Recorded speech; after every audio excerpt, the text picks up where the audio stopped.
Ticket to T20 world cup 2026 India और श्रीलंका में जो T20 वर्ल्ड कप होना है उसके लिए आखिरी 3 स्लॉट्स की लड़ाई जारी है और आज बहुत इंपॉर्टेंट दिन है क्योंकि आज टिकट्स पर जो है कंफर्मेशन, यानी कि जो हम कहते हैं ना कभी कभी वेटिंग लिस्ट में होता है नाम, अब वो कंफर्म लिस्ट में हो जाएगा नाम। और आज जिस मुकाबले पर नजर रहेगी, जो एक्सपेक्टेशंस, जो उम्मीदें थी, Nepal versus UAE El Clasico associate cricket का वो मुकाबला हुआ वैसे ही, एक रन ने डिसाइड किया वो मुकाबला, लेकिन नेपाल फिर जो लड़ाई थी कि भाई कौन है यहां पर टॉप टीम, वहां से आगे निकल गई। बट अब सामने होगी ओमान की टीम, और ओमान को भी आपको अगर T20 वर्ल्ड कप के लिहाज से आप बात कर रहे हो, वर्ल्ड कप में पार्टिसिपेशन हो जाए या फिर रीसेंट एशिया कप में ओमान की परफॉर्मेंस अगेंस्ट इंडिया, तो दो ऐसी टीम्स एशिया से खेल रही हैं जिन्होंने पूरे एशिया में बहुत ज्यादा इज्जत कमाई है, और वो अपनी क्रिकेट पर नेपाल की टीम और साथ ही साथ ओमान की टीम, ओमान की राइज को लेकर इंडिया को जो उन्होंने फाइट दी, सूर्य कुमार यादव की वो डिस्कशन, ओमान के तमाम प्लेयर्स का फिर इंडियन प्लेयर्स से मिलना, ड्रेसिंग रूम में जाकर बातें करना, और जिस तरीके से अप्रिशिएट किया गया था ओमान क्रिकेट को,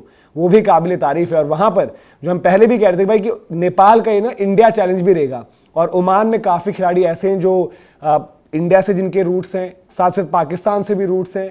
तो ये जो नेपाल की शिकायत रहती है भाई कि हमारा तो होम ग्राउंड टैलेंट है लेकिन बाकी लोग जो है असेंबल करके खेलते हैं, तो उसकी भी ये चुनौती सामने होगी। कप्तान जतिंदर पाजी हो चाहे वहां पर, इवन विनायक शुक्ला की जो परफॉर्मेंसेज रही हैं, और साथ ही साथ जो लास्ट मैच के हीरो रहे थे उन पर भी बात करेंगे। लेकिन सबसे पहले मुकाबले क्या कुछ हैं उन पर एक नजर डालते हैं कि आज होने वाले मुकाबलों में एक्शन क्या है। बड़ा इंपॉर्टेंट दिन है, जापान वर्सेस कतर। जापान की टीम ने बहुत इंप्रेस किया है, अगर कतर को यहां पर नाप दिया तो एक और जबरदस्त रिजल्ट जापान के लिए हो जाएगा। कतर ने, हालांकि आपको बताएं कि भाई पिछले मुकाबले में नेपाल की हालत खराब कर दी थी, कतर ने लंका लगा दी थी ऑलमोस्ट, वो तो आखिर में जो है संदीप लमिशन, नंदन यादव, फील्ड में ब्रिलियंस, इन सब ने जो है नेपाल को एक मुसीबत वाली पोजीशन से निकाल दिया। बट मुकाबला जापान वर्सेस कतर टक्कर का मुकाबला होगा।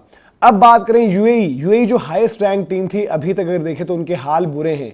नेपाल ने हरा दिया, ओमान ने हरा दिया, समोआ भी आंखें दिखा रही है यूएई को। अब वो यूएई जो यहां से लग रहा था भाई कि हाईएस्ट रैंक्ड है और वो टॉप की लड़ाई लड़ रही होगी नेपाल से, वो अब अपने एग्जिस्टेंस की लड़ाई एक तरीके से लड़ रही है। यूएई की तरफ से फिर से नजरें वही होगी, कप्तान मोहम्मद वसीम क्या कुछ करते हैं, शराफों की परफॉर्मेंसेज जो रही हैं, बैटिंग ग्रुप उस तरीके से क्लिक नहीं कर पाए। लेकिन अब जो मेन, जो कहते ना आपकी भाई एक जबरदस्त मुकाबला है जिसके लिए लोग सुबह से बैठे रहेंगे, वो है नेपाल वर्सेस ओमान। नेपाल की टीम ने भी मतलब क्रिकेट अपनी बेस्ट नहीं खेली है, बट संभव वो एक टॉप की पोजीशन पर वहां पर है। ओमान होस्ट भी है। ओमान ने जिस तरीके की क्रिकेट एशिया कप में पर्टिकुलरली अगेंस्ट इंडिया खेली, उससे काफी दिल जीते हैं। और पिछले मुकाबले में जो मैं बात करूं कि ओमान वर्सेस यूएई, और जहां पर वो एक शिकायत रहती है कि भाई कि आपके सारे प्लेयर्स जो हैं, कोई इंडिया से है, कोई पाकिस्तान से है, कोई एशिया में कहीं से है, जैसे जापान में बांग्लादेशी डिसेंट के खिलाड़ी, हमने उनकी बात करी थी। लेकिन ओमान के स्क्वाड पर अगर नजर डालें तो वहां पर एक नाम है जो एवर प्रेजेंट वहां पर आपको बड़े टाइम से दिखता भी है, सुफियान।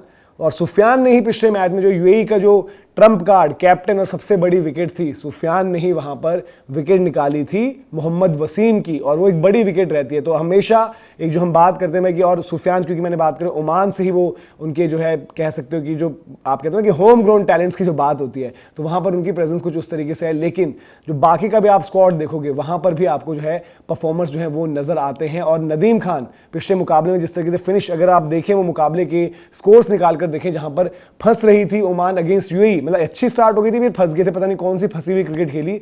बैटिंग में ऐसा नहीं था कि एक बहुत बड़ा टारगेट उनको दे रखा था, लेकिन जब वहां पर फंसने लगी ओमान तो किस तरीके से ओमान ने वो रन चेज करी थी। हालांकि विनायक शुक्ला ने बढ़िया फिनिशेस दिए हैं, कोई टोटल यूएई ने बड़ी नहीं लगाई थी, 113 का एक टारगेट था, जो स्टार्ट भी अच्छी हुई थी। जतिंदर सिंह कप्तान, बढ़िया पारी उन्होंने खेली, ठीक वैसी जैसे इंडिया के अगेंस्ट खेली थी। आमिर कलीम को भी हम नहीं भूल सकते भाई। मोहम्मद नदीम फंसवा कर चले गए थे, लेकिन जब जो उम्मीद करी जा रही थी विनायक शुक्ला से, वो काम करके चले गए नदीम खान, और नदीम खान ने 16 गेंदों पर जो 30 रन लगाए, वो जो है मैच देगी ओमान को। हालांकि जैसे मैंने कहा कि ओमान के बॉलिंग एफर्ट की भी तारीफ है। यूएई का जो है एक पावर पैक जो है बैटिंग लाइनअप रहता है और अच्छा एक्सपोजर है उनके पास। तो आप देखिए फैजल शाह, शकील अहमद, सुफियान की हमने गेंदबाजी की बात करें, सुफियान महमूद एक कह सकते हैं लगातार वहां से फीचर करते रहते हैं। और अब हाल में ही जो पिछले कुछ मुकाबले में उनकी परफॉर्मेंस देखी है, ओमान कुवैत की बायलेटरल में भी इन्होंने अच्छा किया था, और यहाँ पर जो बीते 2 मुकाबले रहे वहां पर भी इनकी परफॉर्मेंस बड़ी जबरदस्त रही है। तो ये कुछ जो है नेपाल को देखना होगा। नेपाल को और क्या देखना है, आई थिंक पिछले मैच तक जो है रोहित पौडेल पर सवाल थे, उनकी तो परफॉर्मेंस आ गई कप्तान की इंपॉर्टेंट।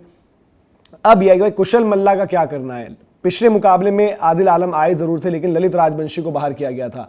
कुशल मल्ला की परफॉर्मेंसेज आ ही नहीं रही, लगातार मौके मिल रहे हैं, लगातार बैक किया जा रहा है।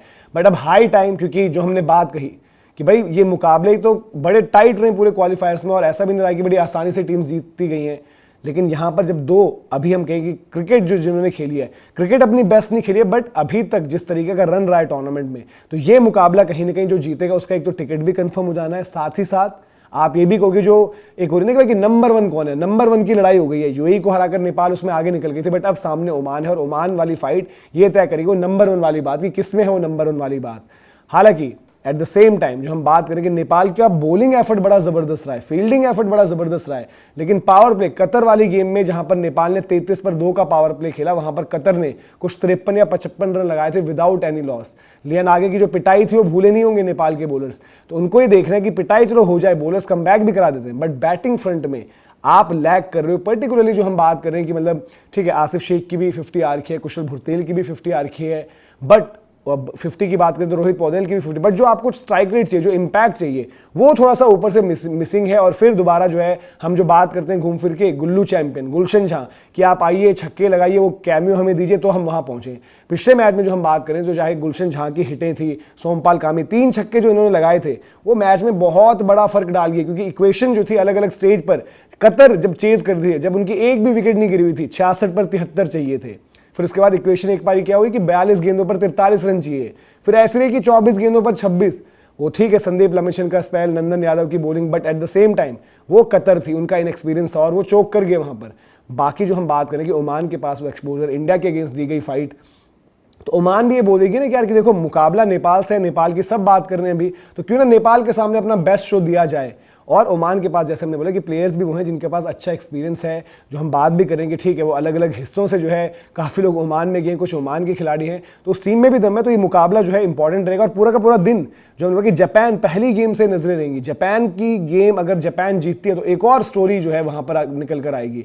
जापान ने बहुत इंप्रेस किया है। फिर जो हम कह रहे हैं कि भाई समोआ से क्यों ना ये एक्सपेक्ट करें कि समोआ जो है जापान को हरा देती है। समोआ तो जीता हुआ मैच हार गई वहां पर जापान से, तो समोआ अगर यहां पर यूएई के अगेंस्ट कुछ ऐसी परफॉर्मेंस दे दे, तब भी आपके रिजल्ट्स घूम जाएंगे। तब तो आपका ये हो जाएगा कि दोनों टीम आप बोलोगे अब तो भाई यहां से जो 1-2 कंफर्म मानो कि भाई नेपाल और ओमान चले गए। यूएई क्योंकि जीत ही नहीं रही है, वो तो आपको एडवांटेज है कि पिछले राउंड से जो आप पॉइंट्स कैरी फॉरवर्ड करके आए हो, उनकी थोड़ी सी एडवांटेज है। अदरवाइज यूएई ने तो आई थिंक सबसे ज्यादा निराश किया। हम नेपाल ओमान से कह रहे हैं कि वो लेवल की क्रिकेट नहीं देखने को मिली, बट यूएई तो गिरते पड़ते ही चल रहा है उनका पूरा मामला, जबकि उनसे सबसे ज्यादा एक्सपेक्टेशंस यहां पर थी। खैर देखते हैं क्या कुछ रहता है, लेकिन 1-2-3 यहां पर अभी भी जो आप कहोगे कि 1-2-3 के चांसेस आप वैसे ही दोगे कि भाई नेपाल, ओमान, यूएई वही हैं। बट अगर कल कुछ कर जाए यूएई अजीबो गरीब क्रिकेट खेलकर काम अपना, तो फिर चीज़ें जो है इक्वेशन चेंज भी हो सकती है। लेकिन नज़र जो रहेगी, जो बड़ा मुकाबला है, बड़ा क्लैश है, दिन का जो बड़ा फिक्सचर है, वो है नेपाल ओमान बराबर की टीमों की लड़ाई आप कहोगे इस टाइम पर।